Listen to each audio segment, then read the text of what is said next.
后来继续来看美国的最高法院裁定川普的关税违反宪法，川普马上改用其他法源向全球扣15%的关税。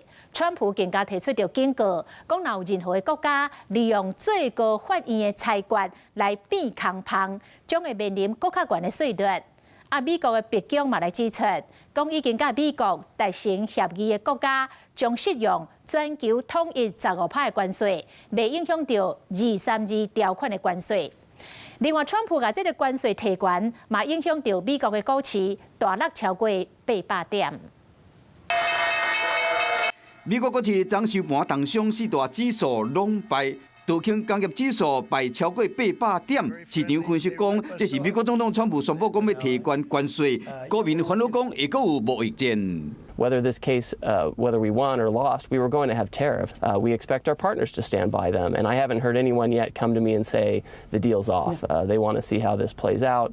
I'm in active conversation with them on it. 川普23日社群平台警告讲，若有任何国家利用最高法院离境的裁决，想要变什么网，将面临更较悬的关税税率。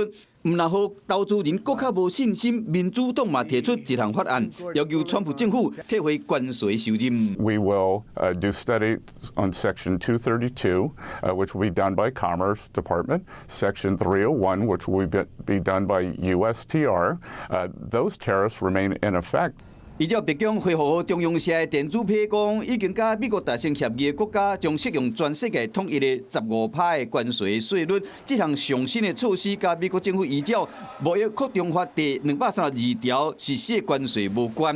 英国《华尔街日报》引用知影内情的人士表示，讲川普政府正考虑对差不多6个产业加扣新的国家安全关税。美国海关甲边境保护局表示，讲美东时间2时的半暝，也就是台湾时间下晡1点开始，要停止承受依照各地紧急经济权力法所扣的对等关税。